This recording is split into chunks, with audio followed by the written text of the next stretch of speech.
All right. Hey, everyone. My name is Faith Bussey. I am the president of Texans for Homeschool Freedom. While we're waiting for more people to come in, I wanted to introduce a few folks that are here already. We have Caitlin Landry. She is our communications director. We have Jessica Levitt, who is our creative director. We have Emily Fort is our social media director. I don't see her on here yet. Hopefully she'll be hanging out with us later. And then we have Rebecca Perry, who is our marketing director and writer extraordinaire. So we're very blessed to have such amazing people working with us in this fight, and literally could not do any of this without them. So we have some board members that will be with us tonight, and that's really cool too. Also couldn't do it without them, quite literally. So I wanted to start with kind of our history and what brought us to this fight. Our founders came from various backgrounds, but were mostly conservative, Republican, grassroots types, and a lot of them were around back in the day, like homeschooling their kids in the 80s and the 90s, and they remember the reign of terror that was coming from the Texas Education Agency. And I try to remind our legislators about this because it's kind of lost now for some reason. Like, they hear about those struggles and they'll say things like, oh, back when homeschooling was illegal. Homeschooling was literally never illegal in the state of Texas. It was just, you had one guy at the Texas Education Agency make a ruling that homeschools were not private schools and were therefore subject to the compulsory attendance law. What was the compulsory attendance law? It was a law passed in the way early 1900s. That basically said if you don't attend a private school, then you must attend a public school. That's it. That's the law. And then 70 years go by. Homeschool is fine. We're chugging along. And then 1981 rolls around, and this bureaucracy just went out of control. And they told their school districts in Texas to go start prosecuting families that were homeschooling because they weren't in a real school, a real private school. And so that's when families started getting law enforcement, CPS. I was homeschooled back in those days in the early 90s, and I remember I couldn't go outside before the school bus came by. We didn't tell people that we were homeschoolers unless they were safe people. It was a very dark time. You do drills for when CPS is going to come by because you never know. And like I said, it was all because of one person and one bureaucracy. And then several parents in Arlington, my hometown, got together and decided to sue the school district, Arlington ISD, and they were successful in their lawsuit, and that resulted in the Leeper versus Arlington ISD ruling.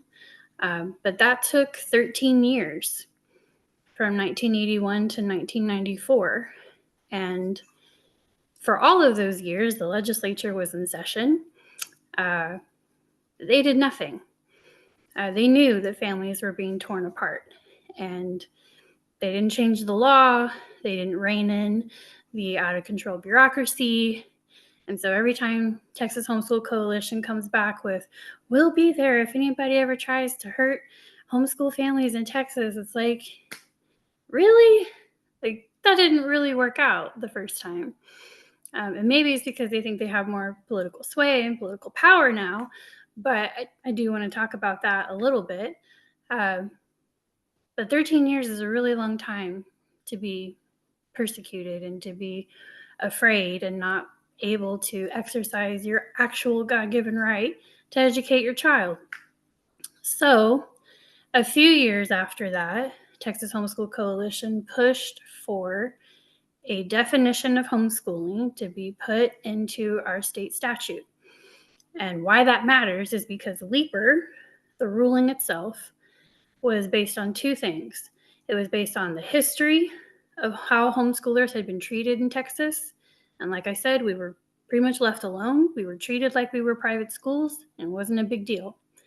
And then the second part of that was there was no state statute. There was no legal definition of homeschooling at that time when Leaper came out. So the legislature was completely silent on what defines a homeschooler. So that's how they were able to say homeschooling is private school. The definition the Texas Homeschool Coalition put in their bill was not that homeschooling is a private school. It's a fine definition if you're not worried about the compulsory attendance law, but we are because that's what was used previously. And if this was ever litigated again, we want the law to be on our side. So ironically, the law that they put into place was to help a small subset of homeschoolers who were being persecuted by not being allowed to take the PSAT, a test. I think that's super ironic that that was their first bill that they were able to get in there, and it was all about testing. And at the time, they told people that they would never support a bill that brought regulation or testing on homeschoolers, and they have been backtracking on that ever since. So that's where we come in. About 10 years ago, the Tebow bill was in the full throes. Texas Homeschool Coalition was like, this is our bill, and it's going to help homeschool kids play in public school sports. And we were like, that's weird because they can do that now. But also, there's a testing requirement. And the testing requirement basically meant that my word as a homeschool mom wasn't equal to the word of a public school teacher or administrator. Like, I had to prove all of this information about my kid, and all the public school kid had to do was prove that he was passing his classes in the first 6 weeks. It was totally imbalanced. And Texas Homeschool Coalition, once they realized they weren't going to get a bill passed without a testing requirement, was like, yes, that's totally a good thing for homeschoolers, and the good will outweigh the bad. And we know how government operates, and we know how it tends to grow over time, and regulations tend to grow over time. So whenever these school choice bills started coming out, we would read them, we would go testify against them, because every one of them were an increase in regulation. For homeschoolers, for private schools, they all had testing requirements. I think it was 2015 or 2017, Senator Donna Campbell was in the Public Education Committee hearing and made the statement that homeschoolers just need a few more hoops to jump through. They need more rigor. And this is a Republican. This is a diehard parental school choice rules person. And she thinks homeschoolers need more rigor. So that's our baseline. They don't actually believe in real freedom. And they think it's totally fine if we end up with the rigor, the strings that are attached to these bills, because what could it hurt? And if you don't like it, then don't take the money. We hear that a lot. And I think that really ignores basic economics of what's going to happen when you start putting money into these smaller private schools or these online curriculums or whatever. The price is going to go up for everybody, whether they take the money or not. We try to make this argument that it's welfare. Not that public school isn't welfare. It also is, and we're paying for it and not using it. But this is more. This is more welfare. And it's crazy because they've spent the last year telling us how bad public schools are, how awful these teachers are. And as soon as they have their school choice bill come out and there's all this backlash, now there's another bill that is $8 billion worth of more funding for public schools. And then there's another bill that's going to raise teacher salary to be 6 figures. Like, this is all supposed to be coming from the surplus. A surplus is money that we overpaid the state, and we are not getting that back. $8 billion is it's so much money for these schools that are just terrible that kids need to escape from. So their talking points, I believe, are hypocritical. Like, they don't work. They don't match up. And so when I talk about going to talk to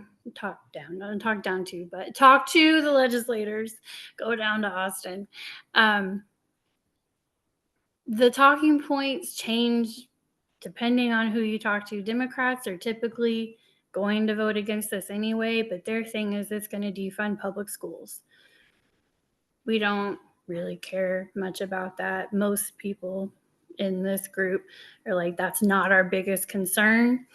If it's true, it's not our biggest concern.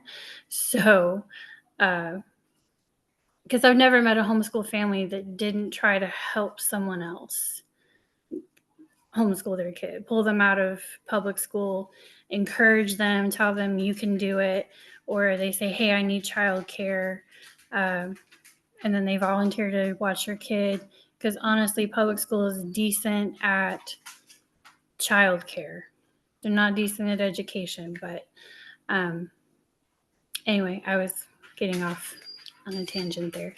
When we talk to our legislators, we want to have concrete answers for their questions. We may not always have the concrete answers, but we want to try to reach them where they are on what they say their principles are. If they say their principles are limited government and small government and less taxes, then it's pretty easy to have the conversation about how this is none of those things. This will result in none of those things.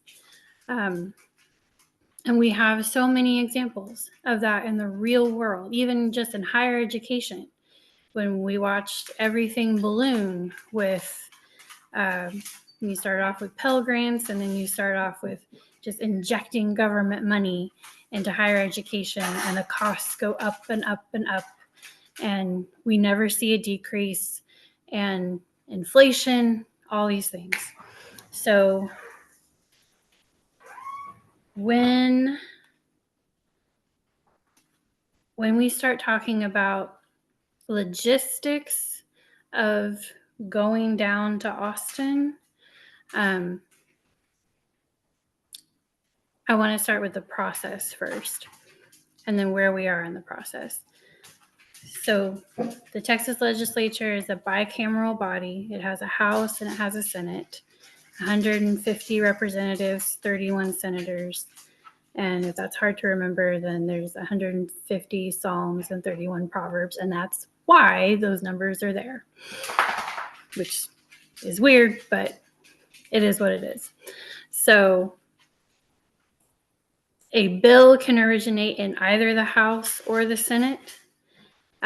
We just saw SB 2, Senate Bill 2, come out of the Senate, and now it is over in the House, and House Bill 3 is going through the process of the House, and if it passes, we'll eventually have to go over to the Senate. And at some point, the House and the Senate have to come together and say, this is the bill that we can both agree on. So House Bill 3 is going to have their hearing on March 11th. That's a Tuesday. I think it said at 8 a.m.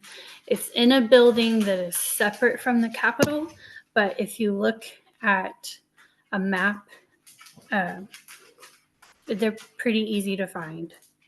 Sorry, my dog. Yeah, they're pretty easy to find on a map. You can find a lot of the capital maps. What we are asking for on these bills, because House Bill 3 is coming through, and it's gotten a lot more positive feedback than SB 2 for a number of reasons. The testing requirement is smaller, it's less. They're only wanting to do the testing requirement on accredited private schools, whereas I'm going to get these backwards. SB 2 was testing on everything. Everyone who's part of the program has to take an accredited, nationally normed reference test, or be in an accredited school. That was the other thing. So HB 3, we are asking for them to figure out the testing and either make it all or nothing. It stinks because we want accountability for our money, but a testing requirement is one of the absolute worst ways that we can have accountability for that. It puts this, what we call the eye of Sauron, on whoever's taking it. It draws the government's attention to the deficits. Like if there's a certain sect, it talks a lot about special needs kids.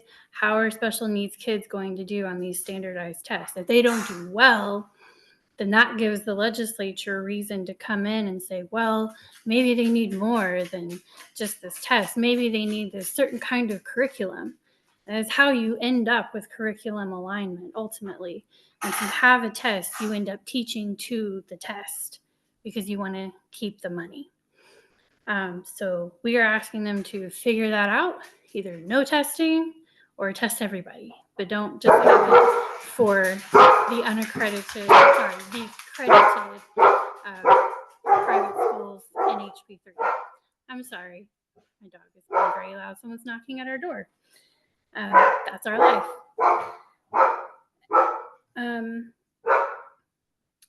The amount is different, but we're not asking anything about the amount. We are asking that they change the definition of homeschooling because they have the definition in there that we don't like, the 29.916, the one that Texas Homeschool Coalition put in there. We're asking them to, wherever it says private school in that bill, either make it accredited private school or unaccredited private school, including a homeschool. Because coupling those things, the homeschool and the private school, means that we will be closer to the Leaper ruling. And that's also why we decided to support those two constitutional amendments this time.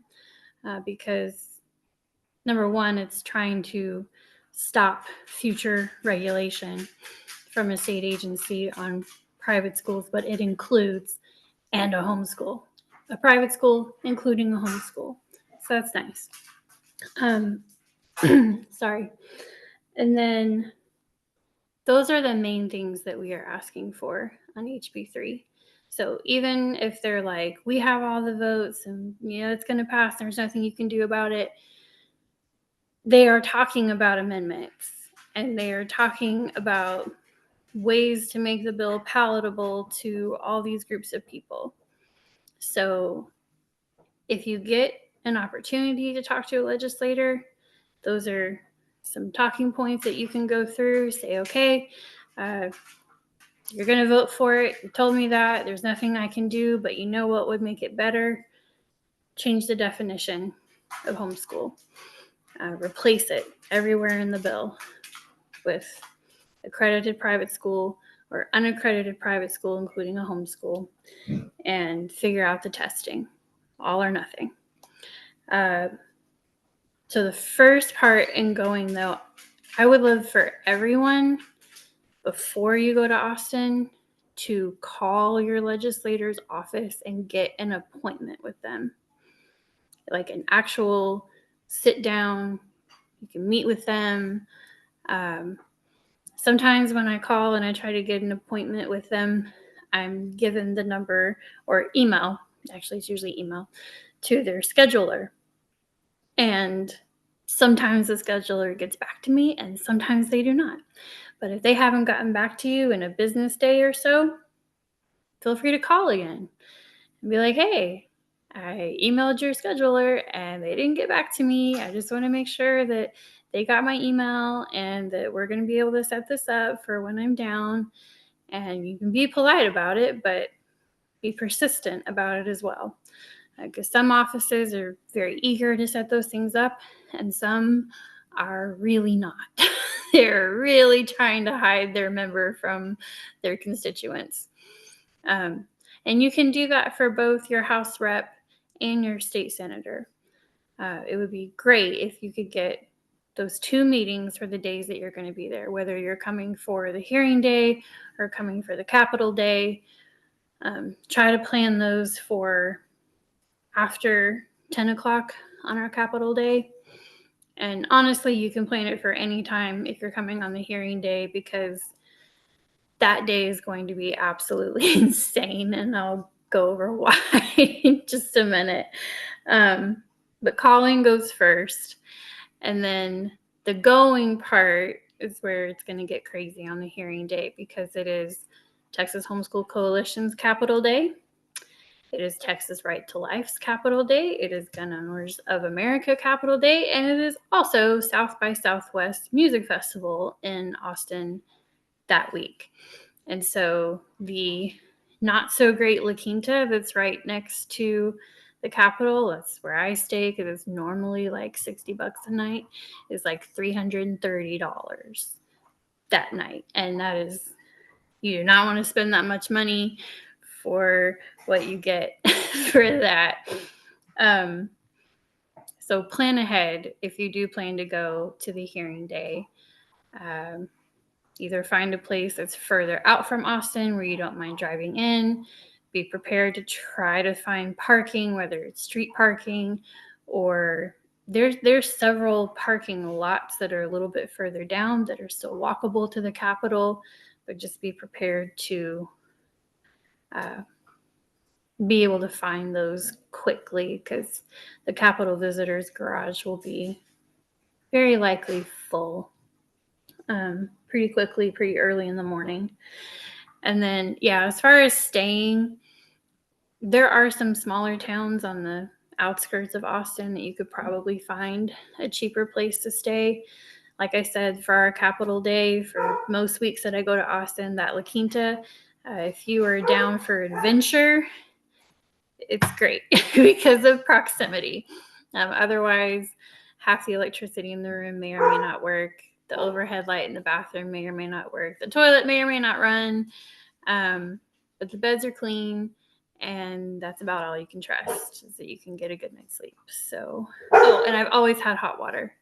Those 2 things. Other than that, like I said, parking is a little bit of a hassle sometimes if the Capitol Visitors Garage is full, but you can Google parking near me and usually find something. On the building itself, when you go in from the Capitol Visitors Parking Garage, you're coming in the east entrance. The east lawn is actually where we're going to have our Capitol Day, our rally. It'll be right there on the east lawn when you come over from the Capitol Visitors Parking Garage. The building itself has multiple levels. You walk in and you are on the first level. Okay, and then there's 1, 2, 3, 4 levels up. And then there's a ground floor that's below the 1, and then an E1 and E2. That's how it works. So if you end up in a hallway that your room number says 1E, that means it's on the first level, the one where you walk in. If it's G, it's below that. If it's E1, it's below that. If it's E2, it's at the bottom. and the extension. That's what the E stands for on that. The E1, E2 stands for extension, and then the 1E is 1 east, because the hallways are north, south, east, and west. And the best way I can tell people to figure out how to orient themselves once they get in the building is that there's a clock in the rotunda, and the rotunda is the really big thing that has the giant star at the top that everyone takes pictures of. It's really cool. But there's an archway on the north side that has a clock. So that's your north. And then there's 3 arches on the south, and then east and west are on the other sides. The elevators are on the north side behind the clock there. And that's how you get up and down. There's also lots of stairs if you're a stairs person. I am not. So I will usually wait for the elevator unless I'm going down. And then there are stairs to go down, and it's easy to figure out. So hearing day, like I said, that one's going to be so busy, but we do need people to be there and registering against those bills. Our capital day is, depending on what they do on the hearing day, I've heard rumors that they're just going to hear the bill and then vote it out immediately, and then on the floor by Thursday of that same week. That's before our capital day. And I have never seen something move that fast in the House. And so it's my opinion that the only way it could move that fast is if they are not changing anything about it. They're accepting no amendments. They don't have what's called a committee substitute, where they've taken amendments and then they have a new bill introduced for the hearing. It would just have to be the exact same bill, start to finish, because there's actually a lot of paperwork involved between going from a committee hearing to the calendars committee and then getting out of calendars to the floor to be voted on. And there's these things called points of order that you can usually find in a bill if it's gone through that process too fast. So that's why I'm saying either they're not accepting amendments at all, or I don't trust that they're going to move it that quickly. So my hope is that they have the hearing, they don't vote it out immediately.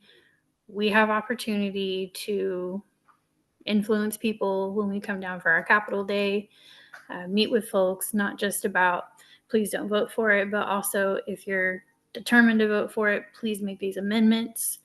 And even if they did vote it out on Thursday, let's just say that happens.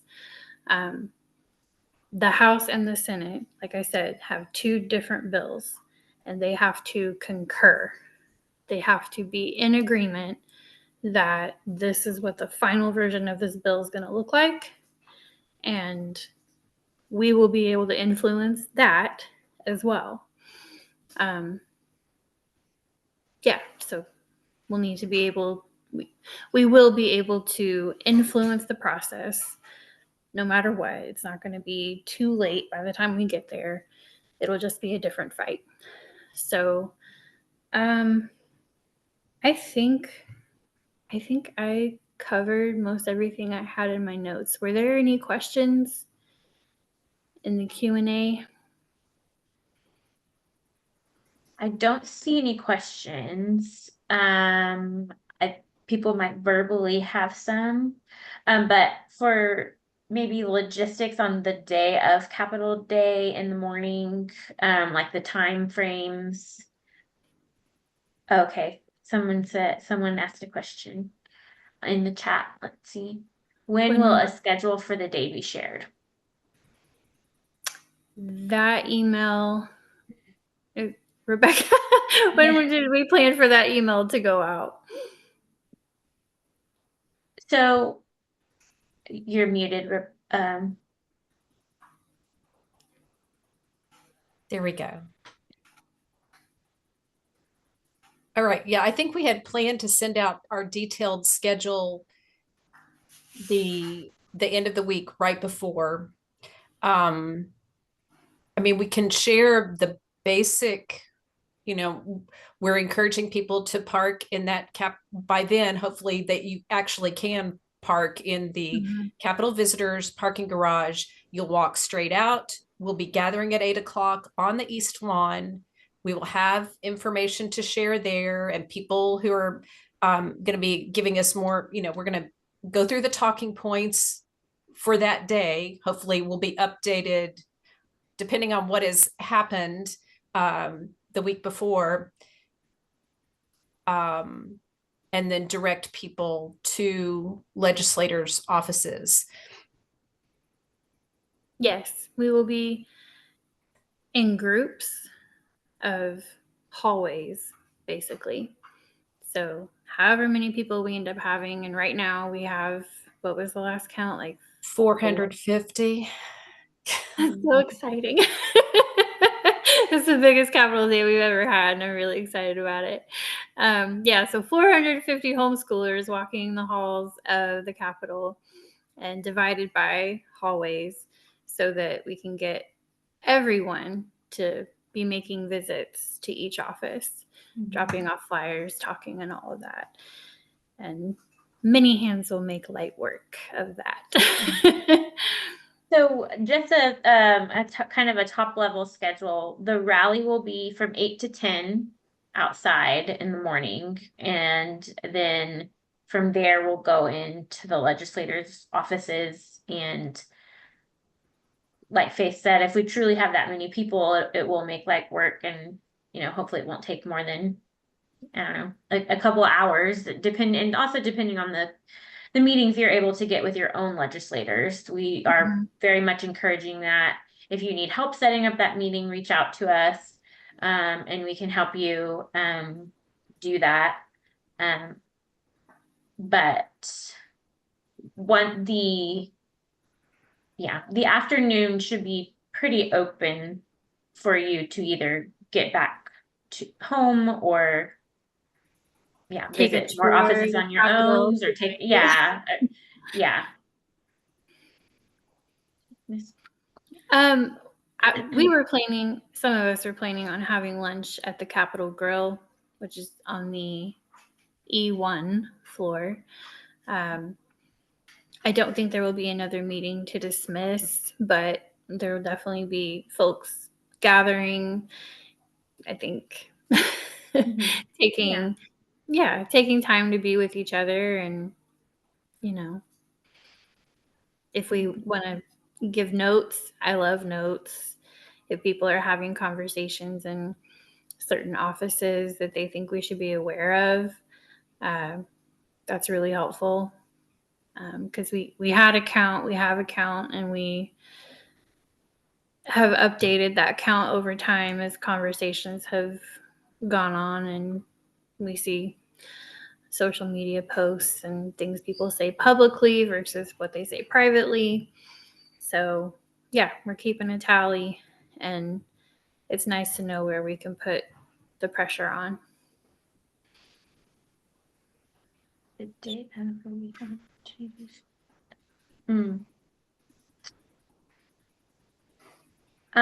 Do you mean with the other families from around the state who are there that you might want to connect with? Can you read the question? Oh yeah, so it's in the chat. It's not in the Q&A area. So it says, the day of, will we have an opportunity to share contact information with our fellow homeschool families? Yeah. And we'll be serving a light breakfast right at 8 in the morning. We're still figuring out the logistics of that, because we were also told that we don't get to turn anybody away if they come for the food. That includes staffers or just random people walking by. So we kind of have to account for that somehow. So we're going to do our best. But yes, we know that 8 o'clock in the morning is super early for most homeschoolers, and we are accounting for that. Rally starts at 9, but there will be the breakfast that you weren't able to get for your kids on the way there because you're already running late.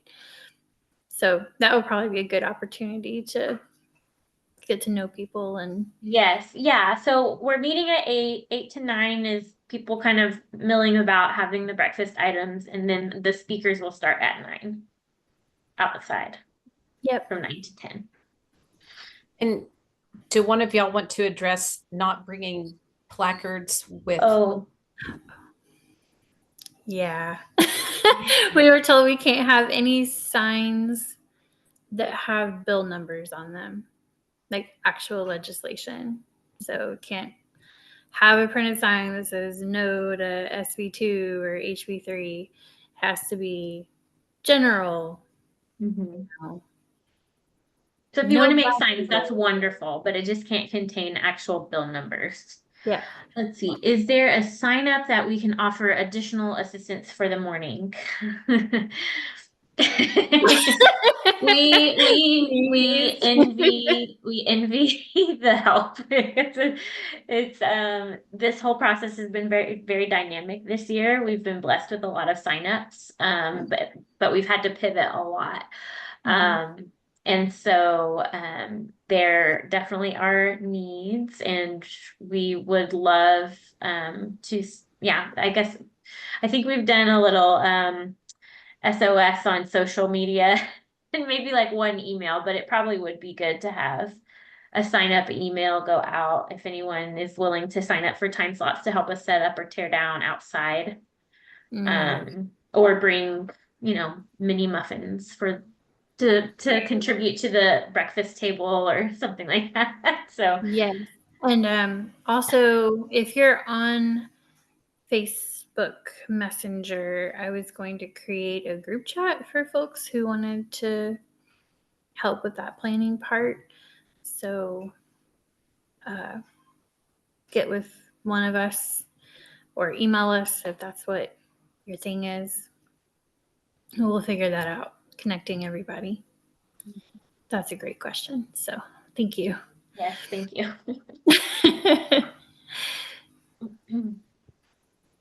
All right. Does anybody else have any questions? Did I cover everything? Was there something else I needed to go over?